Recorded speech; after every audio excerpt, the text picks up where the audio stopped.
This guy is an ultralight, even from, the golden age. Very light airplane. And as a kid, as you can see,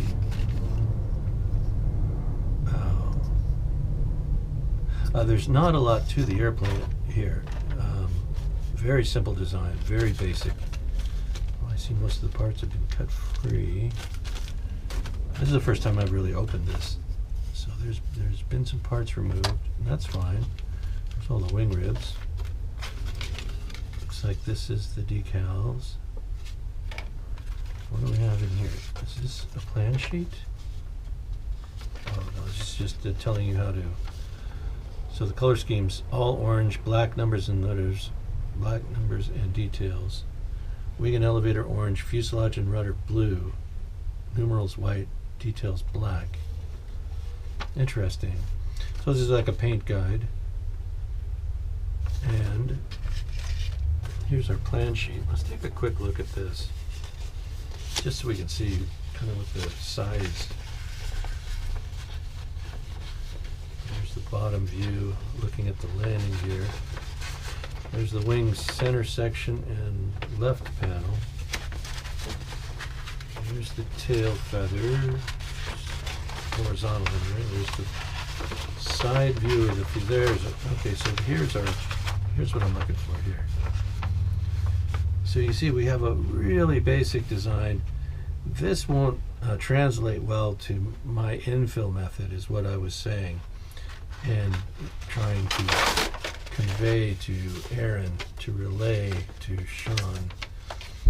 And so I can, if I build this one, I'd be building it probably as a flyer, or I'd build it static, but it would look and be tissue covered and be as if a flyer.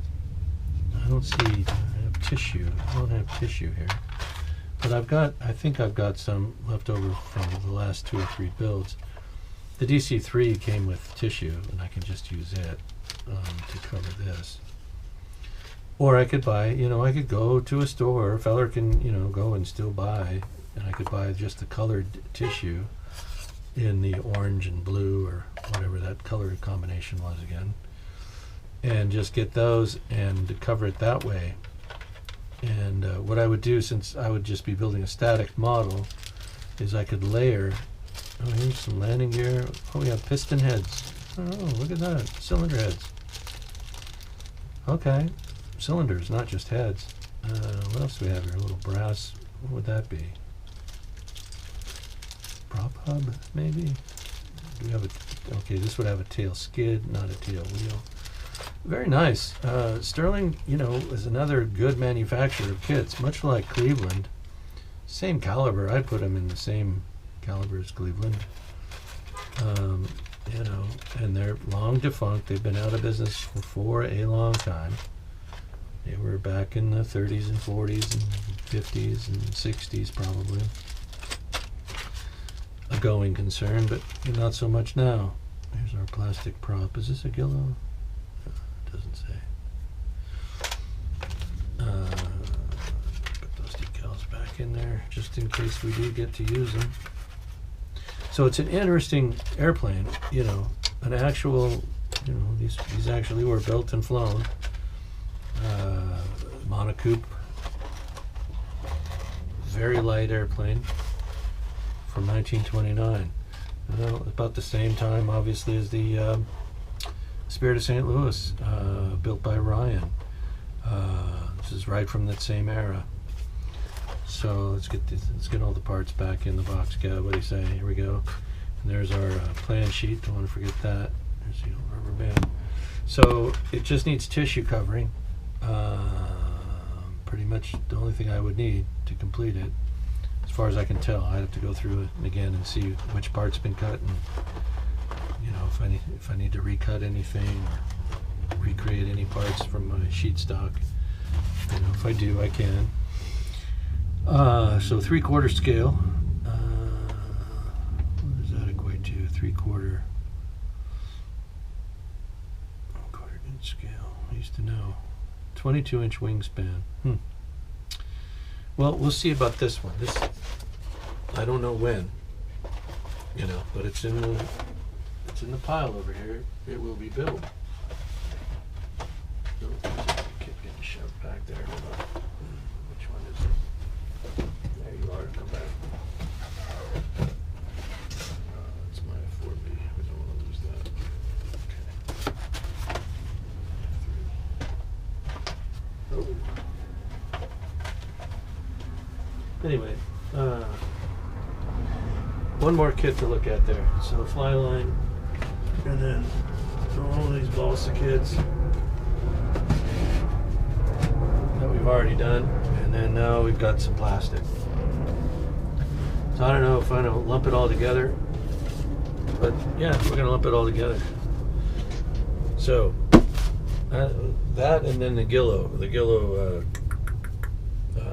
Corsair. I'm not going to pull that out. It's on the bottom of the pile there, and we've already seen it. I did a video unboxing of that one, so you know that one already. So that's in the mix. So this is a 1/16 scale Ford Thunderbird from 1957. And this is how it comes, in case you were interested in plastic car kits. I don't know, some folks are, some fellas like these, so they're big. That's a big majigger. Look at that. Big engine bay. Now the weird thing about these AMT large scale kits is that you would think, well, they're gonna tool it all up for this scale. They're gonna make special things, and no, that's not what they did. Literally what they did was take a typical 1/25th scale AMT car and just make it big. So it goes together in all the same ways as their typical 1/25th scale. It has the weird clunky door hinge mechanism. It doesn't really have any provision for hinging the hood, or they don't cut the trunk panel out. They don't include a trunk interior. It just, and they mold in the fuel tank just as they do on the 1/25th scale, where you would think on a 1/16th kit, there ought to be a fuel tank that you build and then stick in there, and the frame should be separate from the rocker panels. And no, they're made they're made exactly like the smaller scale 1/25th. They don't, but we're going to set all that aside, and we're just going to look at the size of this thing. And you know, I like to just do my own stuff anyway. So if you're a guy that details car kits and makes them, enhances them, and tries to make them better by doing his own stuff, well, these are pretty good because they're so big. You got a lot more room to do stuff and to really enhance a plastic model, if that's what you're into. So let's take a look at these decals. I haven't opened this yet either since I bought it, I don't know how many weeks ago. So let's just see what these are. Cover sheet on them. Oh, there's the decals. Well, I'd probably never, but there they are. There's some of this fancy white pinstriping. I don't know if you can pick that up. These odd blue things, or you can do those in white. These emblems, they're not gauges, they're emblems. I'll have to read and see for what. They're pretty small. Maybe for the wheels? No. I don't know what they're emblems for. I don't see the Ford emblem. That must be a plastic part. On the Chevy, you could either do it as a plastic chrome part, or you could do it as a decal. And I thought that was good to have the option. This kit doesn't give you that option. It just says, here, you're going to stick a part on there if you want that look. All right, so we're going to put these back in the bag. I like to keep our decals fresh, because you never know when you're going to get to them. It could be a year before I start this, or it could be later today. Who knows? Here's the constructions. So, as you can see, it builds up just like a 1/25. If you just had this, you wouldn't know you were building a 1/16 scale kit. If you just got this plane, you would think this is their typical little car, little 1/25th, based on this. And that's exactly how it is out of the box, how the parts look and how it comes across. So I thought, the youngest boy loves green. He looked at this and he said, "Pop-Up, can you make it green?" I said, "Yes, you make it any color you want. You want green, I'll make it green." So my thought was to make it like an American Jaguar. We're going to do that hunter green dark. We're going to do a tan leather interior. Well, a tan interior. You'll have to just squint your eyes if you want to see leather.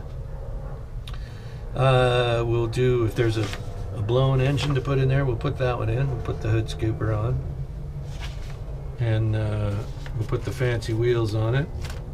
And we'll make the little guy a green car. And that's what we'll do.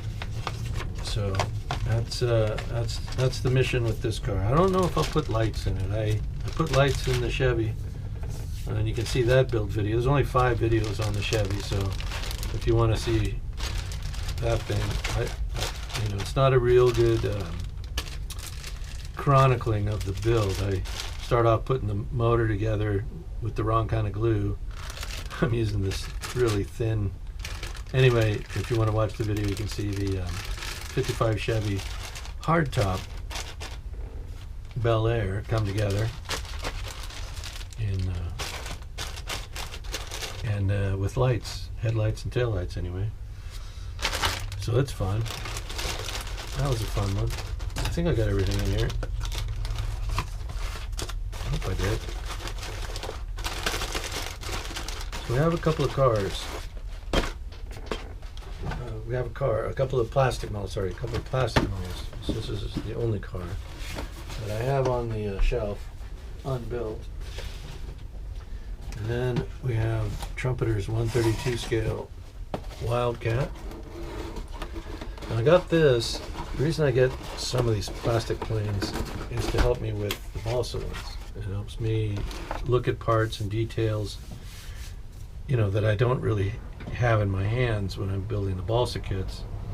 So in this, when I look at these, I can see, oh, this is how the control panel should look, or this is the back support shape of it, and then I can see, oh, that's how the headrest and back armor plate is supposed to look.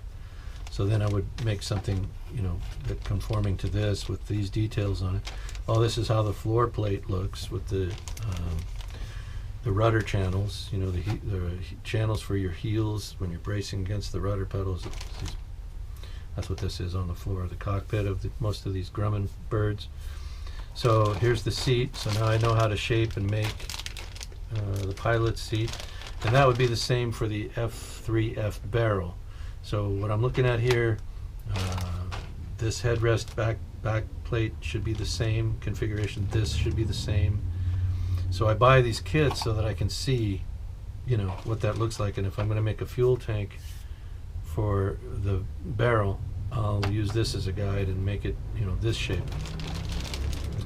If I need to see how the throttle quadrant looks with the landing gear crank and all that stuff, that's what I buy these plastic airplane kits for. Mostly for that, to get the detail. And then once the balsa project is finished, then I can build these up. Sometimes and set them side by side, so I'd have, for instance, I've got a P47 and 1/32 scale plastic that I can put next to the 1/16 balsa, kind of in a formation flight with the forced perspective that the smaller scale airplane is actually further away. It's a whole thing, okay?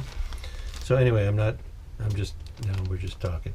So here I could build up the engine for this one, and that will help me as a guide to build, if I'm going to scratch build a balsa motor for the barrel for the F3F, I can use this motor as a guide and see exactly how everything, what the crankcase bell should look like, the magnetos on it, and so forth.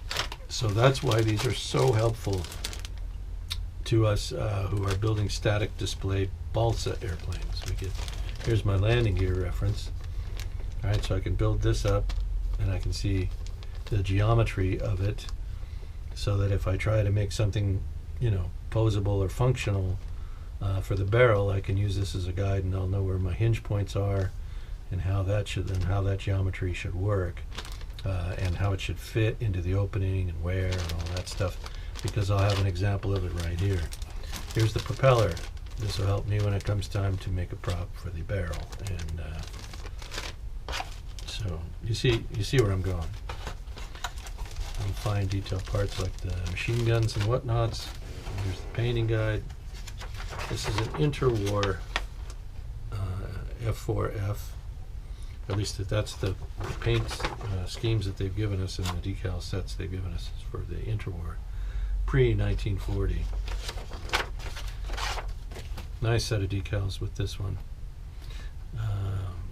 These could also work on the F4B Boeing. It would have the same kind of waist stripes, wing stripes, and the same numbering and the same. Granted, this is a smaller scale. Yeah, this is a smaller. No, the F4B is, I think, it's either 132 or 124 scale, so it would be close. Might even use the roundels. We'll see how that goes. And then the instruction sheet here at the bottom. And over here, we've got the cowling. This will help me when I go to shape the cowling for the barrel. And here's our canopy and other clear parts, including the instrument panel. So I like how these are packaged from Trumpeter. I don't know if I mentioned that. And they got a nice layout to their instruction guide. I think all of the control surfaces on these are posable or movable. They do that with this, what do they call this stuff? Not laser cut, it's, oh hell.